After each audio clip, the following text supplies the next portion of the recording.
നമസ്കാരം. അമേസിംഗ് അക്കാഡമിക്സിന്റെ മറ്റൊരു വീഡിയോയിലേക്ക് എല്ലാവർക്കും സ്വാഗതം. ഇന്നത്തെ വീഡിയോയിലൂടെ നമ്മൾ ഡീൽ ചെയ്യുന്നത് സ്റ്റേറ്റ് ബാങ്ക് ഓഫ് ഇന്ത്യയുടെ CSR ഇനിഷ്യേറ്റീവായ state bank of India foundation നൽകുന്ന ഒരു ആശാ സ്കോളർഷിപ്പിന്റെ ഡീറ്റെയിൽസ് ആണ്. ഈ സ്കോളർഷിപ്പ് ഓവർസീസ് എഡ്യൂക്കേഷൻ പെർസ്യൂ ചെയ്യുന്ന സ്റ്റുഡൻസിന് വേണ്ടിയിട്ടുള്ള സ്കോളർഷിപ്പാണ്. അതായത് SBIF Asha scholarship programme for overseas education 2024-25 എന്നുള്ളതാണ്. ഇതിന്റെ ആപ്ലിക്കേഷൻ ഇപ്പോൾ ലൈവാണ്. ഇതിന് എലിജിബിൾ ആയിട്ടുള്ള സ്റ്റുഡൻസിന് എല്ലാവർക്കും തന്നെ ഇപ്പോൾ അപ്ലൈ ചെയ്യാം. അപ്പോൾ ഇന്നത്തെ വീഡിയോയിലൂടെ നമുക്ക് ഇതിന്റെ കൂടുതൽ ഡീറ്റെയിൽസിലേക്ക് പോവാം. ഇതിന്റെ എലിജിബിലിറ്റി ക്രൈറ്റീരിയ എന്താണ്, എന്നാണ് ഇതിന്റെ ലാസ്റ്റ് ഡേറ്റ്, അതോടൊപ്പം തന്നെ എന്തൊക്കെ ഡോക്യുമെന്റ്സിന് വേണ്ടി സബ്മിറ്റ് ചെയ്യാനുണ്ട്, എത്രയാണ് ഇതിന്റെ സ്കോളർഷിപ്പ് എമൗണ്ട്, എങ്ങനെയാണ് ഇത് അപ്ലൈ ചെയ്യുക എന്നുള്ളതെല്ലാം നമുക്ക് ഇന്നത്തെ വീഡിയോയിലൂടെ നിങ്ങളായിട്ട് ഷെയർ ചെയ്യും. അപ്പോൾ ആദ്യം തന്നെ നമുക്ക് ഇതിന്റെ എലിജിബിലിറ്റി ക്രൈറ്റീരിയ എന്താണെന്ന് നോക്കാം. ഇതൊരു പാൻ ഇന്ത്യ സ്കോളർഷിപ്പ് ആണ്.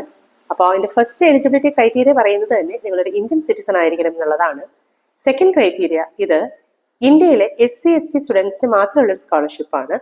അപ്പോൾ നിങ്ങൾ ആപ്ലിക്കൻസ് ഒരു SC അല്ലെങ്കിൽ ST കാറ്റഗറിയിൽ പെടുന്ന ഒരു സ്റ്റുഡന്റ് ആയിരിക്കണം. തേർഡ് കണ്ടീഷൻ പറയുന്നത് ആപ്ലിക്കന്റ് മാസ്റ്റേഴ്സ് ഡിഗ്രിയോ അതല്ലെങ്കിൽ ഹയർ എഡ്യൂക്കേഷനോ ഇന്ത്യയിലേക്ക് വെളിയിലുള്ള ഏതെങ്കിലും ഒരു പ്രീമിയർ കോളേജിലോ അല്ലെങ്കിൽ യൂണിവേഴ്സിറ്റിയിലോ പെർസ്യൂ ചെയ്യുന്ന ഒരു സ്റ്റുഡന്റ് ആയിരിക്കണം.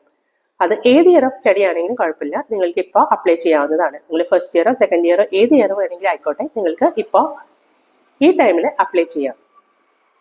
അടുത്ത ക്രൈറ്റീരിയ പറയുന്നത് നിങ്ങൾ ഇതിന്റെ പ്രീവിയസ് അക്കാഡമിക് ഇയറിൽ നിങ്ങൾ 75% മാർക്കെങ്കിലും സെക്യൂർ ചെയ്തിട്ടുണ്ടാവണം. അതോടൊപ്പം തന്നെ നിങ്ങളുടെ ഫാമിലിയുടെ ആനുവൽ ഇൻകം 6 lakh റുപ്പീസോ അതിൽ താഴെയോ ആയിരിക്കണം. അപ്പോൾ നമ്മൾ എലിജിബിലിറ്റി ക്രൈറ്റീരിയ പറഞ്ഞു ഔട്ട്സൈഡ് ഇന്ത്യ ഏതെങ്കിലും ഒരു പ്രീമിയർ എഡ്യൂക്കേഷൻ ഇൻസ്റ്റിറ്റ്യൂഷനിൽ പഠിക്കുന്ന ഒരു സ്റ്റുഡന്റ് ആയിരിക്കണം എന്നാണ്. ഇത് ഇൻസ്റ്റിറ്റ്യൂഷൻസിന്റെ റാങ്കിങ് അനുസരിച്ചിട്ട്, അതായത് QS വേൾഡ് യൂണിവേഴ്സിറ്റി റാങ്കിങ് അല്ലെങ്കിൽ times higher education world university ranking എന്നീ റാങ്കിങ്ങിൽ ഉൾപ്പെട്ട ടോപ്പ് ഇൻസ്റ്റിറ്റ്യൂഷൻസ് ആയിരിക്കണം നിങ്ങൾ ഈ കോഴ്സ് പെർസ്യൂ ചെയ്യുന്നത്. ഇനി നിങ്ങളുടെ ഫാമിലിയുടെ ആനുവൽ ഇൻകം 6 lakh റുപ്പീസ് ആണെന്ന് പറഞ്ഞു. പക്ഷേ പ്രിഫറൻസ് 3 lakh റുപ്പീസോ അതിൽ താഴെയോ ആനുവൽ ഇൻകം ഉള്ള കുട്ടികൾക്ക് നൽകുന്നതാണ്. ഇതിന്റെ സ്കോളർഷിപ്പ് എമൗണ്ട് 20 lakh റുപ്പീസ് ആണ്. അതല്ലെങ്കിൽ 50% of the course related expenses എന്നാണ് പറയുന്നത്. അതായത് കോഴ്സ് റിലേറ്റഡ് എക്സ്പെൻസസ് കണക്കാക്കുമ്പോൾ ഇവിടെ നമ്മൾ അക്കാഡമിക് ഫീയോ അല്ലെങ്കിൽ ട്യൂഷൻ ഫീസോ മാത്രമല്ല കണക്കാക്കുന്നത്.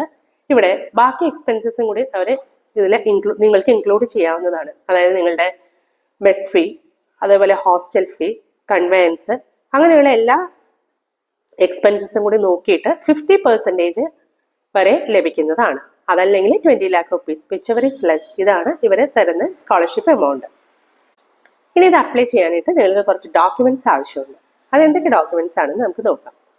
നിങ്ങളുടെ പാസ്പോർട്ട് സൈസ് ഫോട്ടോഗ്രാഫ് വേണം, ആധാർ കാർഡ് വേണം, പാസ്പോർട്ട് വേണം. അതോടൊപ്പം തന്നെ നിങ്ങളുടെ ക്വാളിഫിക്കേഷൻസിന്റെ എല്ലാ മാർക്ക് ലിസ്റ്റ് വേണം. 10th, 12th, ഗ്രാജുവേഷന്റെ, ഇനി മാസ്റ്റേഴ്സ് ഡിഗ്രി നിങ്ങൾ പഠിച്ചിട്ടുണ്ടെങ്കിൽ അതിന്റെ സർട്ടിഫിക്കറ്റ്, അതോടൊപ്പം തന്നെ നിങ്ങളുടെ graduation certificate, masters degree pursue ചെയ്തിട്ടുണ്ടെങ്കിൽ അതിന്റെ സർട്ടിഫിക്കറ്റും വേണം. ഇനി നിങ്ങൾ ആ യൂണിവേഴ്സിറ്റിയിൽ നിങ്ങൾ പഠിക്കുന്നതിനുള്ള നിങ്ങൾക്ക് കിട്ടിയിട്ടുള്ള ഓഫർ ലെറ്ററോ അല്ലെങ്കിൽ ആക്സെപ്റ്റൻസ് ലെറ്ററിന്റെയോ ഒരു കോപ്പി നിങ്ങൾ സബ്മിറ്റ് ചെയ്യണം.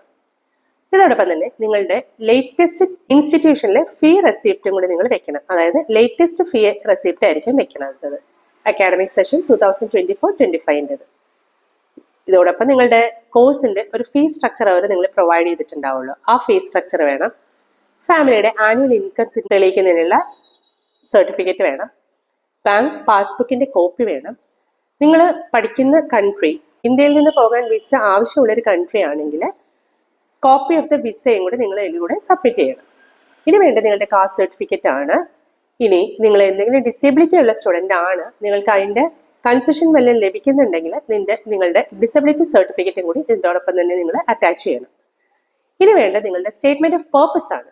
അതായത് നിങ്ങൾ എന്ത് പേർപ്പസിന് വേണ്ടിയിട്ടാണ് ഈ ലോൺ എടുക്കുന്നതെന്ന് കാണിക്കുന്ന ഒരു സ്റ്റേറ്റ്മെന്റും കൂടി നിങ്ങൾ ഒപ്പം സബ്മിറ്റ് ചെയ്യേണ്ടതുണ്ട്. ഇപ്പൊ പറഞ്ഞ ഈ സർട്ടിഫിക്കറ്റ്സ് എല്ലാം തന്നെ എല്ലാവർക്കും കോമൺ ആയിട്ട് ലഭിക്കുന്ന ഒരു സർട്ടിഫിക്കറ്റ് ആണ്.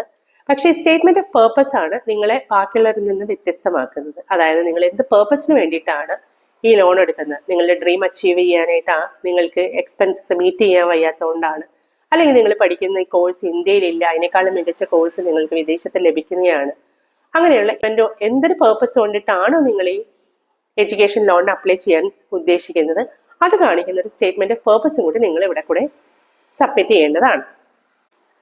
അടുത്ത വേണ്ട നിങ്ങൾക്ക് GRE അല്ലെങ്കിൽ GMAT സർട്ടിഫിക്കറ്റ് ആണ്. അത് ആപ്ലിക്കബിൾ ആണെങ്കിൽ. പിന്നെ നിങ്ങൾ IELTS, OET അങ്ങനെ ഏതെങ്കിലും ഒരു ഇംഗ്ലീഷ് പ്രൊഫഷൻസി ടെസ്റ്റ് പാസ്സായിട്ടുണ്ടാവുമല്ലോ. അപ്പൊ അതിന്റെ സ്കോർ കാർഡും കൂടി നിങ്ങൾ ഇവിടെ അറ്റാച്ച് ചെയ്യണം. പിന്നെ വേണ്ടത് നിങ്ങൾക്ക് എവിടെയെങ്കിലും എഡ്യൂക്കേഷൻ ലോൺ സാങ്ഷൻ ആയിട്ടുണ്ടെങ്കിലോ അല്ലെങ്കിൽ നിങ്ങൾ ആക്സെപ്റ്റ് ചെയ്തിട്ടുണ്ടെങ്കിലോ അതിന്റെ ലെറ്ററും കൂടി നിങ്ങൾ കൂട്ടത്തിൽ വെക്കണം. പിന്നെ വേണ്ടത് നിങ്ങളുടെ പാരൻസോ ആരെങ്കിലും മരിച്ചു പോയിട്ടുണ്ടെങ്കിൽ അതിന്റെ ഡെത്ത് സർട്ടിഫിക്കറ്റ്, അതോടൊപ്പം തന്നെ നിങ്ങളൊരു ഡിവോഴ്സി ആണെങ്കിൽ അത് ഡിവോഴ്സ് ഡിഗ്രിയുടെ സർട്ടിഫിക്കറ്റും കൂടി വെക്കണം. ഇനി നിങ്ങളൊരു ഓർഫൺ ആണെങ്കിൽ ആ ഓർഫൺ ആണെന്ന് കാണിക്കുന്ന ഒരു സർട്ടിഫിക്കറ്റും കൂടി നിങ്ങൾ ഇതിന്റെ കൂടെ അറ്റാച്ച് ചെയ്യണം. ഇത്രയൊക്കെയാണ് നമുക്ക് വേണ്ട സർട്ടിഫിക്കറ്റ്സ്. ഇനി ഇതെങ്ങനെയാണ് അപ്ലൈ ചെയ്യാന്ന് നമുക്ക് നോക്കാം. അപ്ലൈ ചെയ്യാനായിട്ട് നിങ്ങൾ SBI ഫൗണ്ടേഷന്റെ ഒഫീഷ്യൽ വെബ്സൈറ്റ് ആയ sbifashaScholarship.org എന്ന വെബ്സൈറ്റിൽ കയറിയിട്ടാണ് നിങ്ങൾ അപ്ലൈ ചെയ്യുക. ഈ വെബ്സൈറ്റിൽ നിങ്ങൾ ലോഗിൻ ചെയ്ത് കഴിയുമ്പോൾ നിങ്ങൾക്ക് അവിടെ ടോപ്പ് റൈറ്റ് ഹാൻഡ് കോർണറിലായിട്ട് അപ്ലൈ നൗ കാണാം. ഈ അപ്ലൈ നൗ ബട്ടൺ നിങ്ങൾ പ്രസ് ചെയ്ത് കഴിയുമ്പോൾ നിങ്ങൾ ബഡ്ഡി ഫോർ സ്റ്റഡിയുടെ ഒരു പേജിലേക്കാണ് നിങ്ങൾ റീഡയറക്റ്റ് ചെയ്യുന്നത്. ആ ബഡ്ഡി ഫോർ സ്റ്റഡിയിൽ നിങ്ങൾക്ക് ഓൾറെഡി രജിസ്റ്റേർഡ് ആണെങ്കിൽ നിങ്ങൾക്ക് അവിടെ നിന്ന് അപ്ലൈ ചെയ്യാം. അതല്ലെങ്കിൽ നിങ്ങൾക്ക് ഗൂഗിളിലോ ഇമെയിൽ ഫോൺ നമ്പർ വെച്ചിട്ട് ലോഗിൻ ചെയ്യാവുന്നതേ ഉള്ളൂ. അതിനുശേഷം നിങ്ങൾക്ക് അവിടെ SBIF Asha scholarship programme for overseas education 2024-25 എന്നുള്ള പേജിലേക്ക് നിങ്ങൾ റീഡയറക്റ്റ് ചെയ്യും. അവിടെ നിങ്ങൾക്ക് സ്റ്റാർട്ട് ആപ്ലിക്കേഷൻ ക്ലിക്ക് ചെയ്യാം. എന്നിട്ട് നിങ്ങൾക്ക് ആപ്ലിക്കേഷൻ ഫോം ഫില്ല് ചെയ്യാം, ഡോക്യുമെന്റ്സ് എല്ലാം അപ്ലോഡ് ചെയ്യാം. അങ്ങനെ നിങ്ങളുടെ ആപ്ലിക്കേഷൻ പ്രോസസ്സ് നിങ്ങൾക്ക് കംപ്ലീറ്റ് ചെയ്യാം. ഇതിന് നിങ്ങൾ ഫില്ല് ചെയ്യുമ്പോൾ നിങ്ങളുടെ ഈ സ്റ്റുഡൻറ്റിന്റെ ഡീറ്റെയിൽസ് കൊടുക്കണം, അതുപോലെ എഡ്യൂക്കേഷൻ ഡീറ്റെയിൽസ്, ഫാമിലി മെമ്പേഴ്സിന്റെ ഡീറ്റെയിൽസ്, എന്തൊക്കെ ഡോക്യുമെന്റ്സ് ആണോ അത് കൊടുക്കണം. അതോടൊപ്പം തന്നെ നിങ്ങളെക്കുറിച്ച് അറിയാൻ ആരെയാണോ നിങ്ങൾ കൊടുക്കാൻ ഉദ്ദേശിക്കുന്നത് അങ്ങനെ 2 റെപ്യൂട്ടഡ് വ്യക്തികളുടെ റെഫറൻസസ് നിങ്ങൾ കൊടുക്കുക. അതോടൊപ്പം നിങ്ങളുടെ ബാങ്ക് ഡീറ്റെയിൽസ് കൊടുക്കുക. അപ്പോൾ ബാങ്ക് ഡീറ്റെയിൽസ് കൊടുക്കുമ്പോൾ നിങ്ങൾക്ക് സംശയമൊന്നും വേണ്ട. നിങ്ങൾക്ക് SBIയിലെ അക്കൗണ്ട് വേണമെന്ന് യാതൊരു നിർബന്ധവും ഇല്ല. ഏത് ബാങ്കിലെ അക്കൗണ്ടാണ് നിങ്ങൾക്കുള്ളതെങ്കിൽ നിങ്ങൾക്ക് അപ്ലൈ ചെയ്യാവുന്നതേ ഉള്ളൂ. ഇനി നിങ്ങൾ അപ്ലൈ ചെയ്ത് നിങ്ങൾ സ്കോളർഷിപ്പിന് എലിജിബിൾ ആയി കഴിഞ്ഞാൽ നിങ്ങൾക്ക് SBIയിൽ ഒരു അക്കൗണ്ട് ഓപ്പൺ ചെയ്യണം എന്ന് മാത്രമേ ഉള്ളൂ. അവിടെയൊക്കെ ആയിരിക്കും നിങ്ങളുടെ എമൗണ്ട് അവർ റെമിറ്റ് ചെയ്ത് തരിക. ഇതെല്ലാം കഴിഞ്ഞിട്ട് നിങ്ങൾ ലാസ്റ്റ് ഒരു കോളം ഫില്ല് ചെയ്യാനുണ്ട്, അതായത് മോർ അബൌട്ട് യുവർ സെൽഫ് എന്നുള്ളതാണ്. ഇവിടെ നിങ്ങൾ കുറച്ച് ശ്രദ്ധിച്ചിട്ട് വേണം നിങ്ങൾ ഈ പോർഷൻ നിങ്ങൾ ഫില്ല് ചെയ്യാനായിട്ട്. അപ്പൊ ഇതിൽ ഒരു ക്വസ്റ്റ്യൻ നമ്പർ 8 ആയിട്ട് അവർ ചോദിച്ചിരിക്കുന്നത് നിങ്ങളുടെ ഈ സ്കോളർഷിപ്പിന് വേണ്ടിയിട്ടുള്ള നിങ്ങളുടെ ഫിനാൻഷ്യൽ നീഡ് എന്താണെന്ന് ചോദിച്ചിട്ടുണ്ട്. ഇതെല്ലാം നിങ്ങൾ കൃത്യമായിട്ട് പറയേണ്ടതാണ്. അതോടൊപ്പം തന്നെ നിങ്ങളുടെ കരിയർ ആസ്പിറേഷൻസും അതോടൊപ്പം എങ്ങനെ ഈ സ്കോളർഷിപ്പ് കൊണ്ട് നിങ്ങളുടെ ആസ്പിറേഷൻസ് അച്ചീവ് ചെയ്യാൻ സാധിക്കും എന്നുള്ളത് ക്വസ്റ്റ്യൻസും അവർ ചോദിക്കുന്നുണ്ട്. പിന്നെ ചോദിക്കുന്നത് നിങ്ങൾ എന്തുകൊണ്ടാണ് ഈ ഹയർ എഡ്യൂക്കേഷൻ എബ്രോഡ് പോയി പഠിക്കാൻ ചൂസ് ചെയ്തതെന്നുള്ളൊരു ക്വസ്റ്റ്യൻ ഉണ്ട്.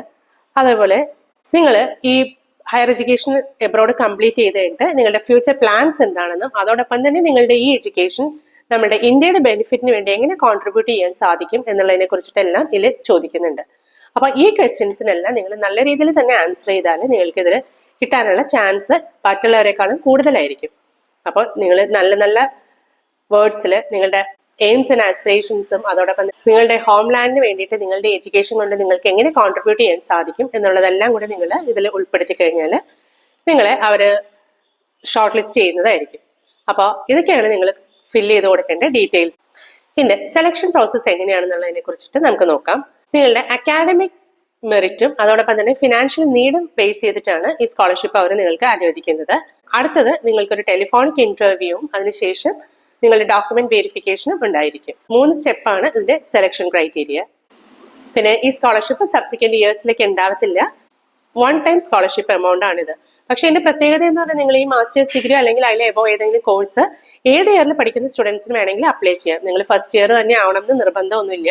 നിങ്ങൾ ഏത് ഇയർ ആണ് ഇപ്പൊ പഠിക്കുന്നത് അവർക്ക് വേണമെങ്കിലും ഇത് അപ്ലൈ ചെയ്യാം. ഇനി നിങ്ങൾ വേറെ സംശയം വരാൻ പോകുന്നത് നിങ്ങൾക്ക് ഡിപ്ലോമ സ്റ്റുഡൻസിന് ഇത് അപ്ലൈ ചെയ്യാൻ സാധിക്കുമോ എന്നുള്ളതാണ്. ഇല്ല, ഡിപ്ലോമ സ്റ്റുഡൻസിന് പറ്റില്ല. ഇത് നിങ്ങൾ ഡിഗ്രിക്ക് ശേഷം നിങ്ങൾ എബ്രോഡ് മാസ്റ്റേഴ്സ് ഡിഗ്രിയോ അല്ലെങ്കിൽ അതിലെബോ ഏതെങ്കിലും കോഴ്സ് പെർസ്യൂ ചെയ്യുന്ന സ്റ്റുഡൻസിന് മാത്രമേ ആപ്ലിക്കബിൾ ആയിട്ടുള്ളൂ. ഇനിയിപ്പോ വേറെ സംശയം വരാൻ നിങ്ങളൊരു ഓർഫൺ ആണ്, അപ്പൊ ഞാൻ ഈ ഇൻകം സർട്ടിഫിക്കറ്റിന്റെ കോളത്തിൽ എന്ത് വെക്കും എന്നുള്ളത്. ലോക്കൽ ഗവൺമെന്റ് അതോറിറ്റിയിൽ നിന്ന് നിങ്ങൾക്ക് ഓർഫൺ ആണെന്ന് കാണിക്കുന്ന ഒരു സ്റ്റാറ്റസ് നിങ്ങൾക്ക് അവിടെ സബ്മിറ്റ് ചെയ്യാം. അതായത് നിങ്ങൾ ഓർഫൺ ആണ്, അതുകൊണ്ട് നിങ്ങൾക്ക് ഏർണിംഗ് ഫാമിലി മെമ്പേഴ്സ് ഒന്നും ഇല്ല എന്നുള്ളൊരു സർട്ടിഫിക്കറ്റ് നിങ്ങൾക്ക് പ്രൊഡ്യൂസ് ചെയ്യാം. നിങ്ങൾക്ക് വേറെ ഇൻകം ഒന്നും ഇല്ല എന്ന് കാണിക്കുന്ന ഒരു അഫിഡവിറ്റ് നിങ്ങൾക്ക് അവിടെ പ്രൊഡ്യൂസ് ചെയ്യാം. അതല്ലെങ്കിൽ നിങ്ങളുടെ കറണ്ട് ഏർണിങ്സ് എന്തെങ്കിലും ഉണ്ടെങ്കിൽ അതെന്താണെന്ന് കാണിക്കുന്ന ഒരു ലെറ്റർ നിങ്ങൾക്ക് ഇതിൽ കൂടെ അറ്റാച്ച് ചെയ്യാം. ഇതൊക്കെയാണ് ഓർഫിന്റെ കേസിൽ ഇൻകം സർട്ടിഫിക്കറ്റിന് കൊടുക്കേണ്ടത്. ബാക്കിയുള്ളത് ലോക്കൽ ഗവൺമെന്റ് അതോറിറ്റിയിൽ നിന്ന് നമ്മൾ എവിടെ നിന്നാണ് നമ്മൾ ഇൻകം സർട്ടിഫിക്കറ്റ് വാങ്ങുന്നത്, അങ്ങനെ നമുക്ക് ഇൻകം സർട്ടിഫിക്കറ്റ് വാങ്ങി പ്രൊഡ്യൂസ് ചെയ്യാവുന്നതേ ഉള്ളൂ. ഈ ആപ്ലിക്കേഷൻ സബ്മിറ്റ് ചെയ്യേണ്ട ലാസ്റ്റ് ഡേറ്റ് 31 മാർച്ച് 2025 ആണ്. അപ്പൊ 31 മാർച്ച് ഡെഡ് ലൈനിന് മുന്നേ എല്ലാവരും തന്നെ അപ്ലൈ ചെയ്യാൻ ശ്രമിക്കുക.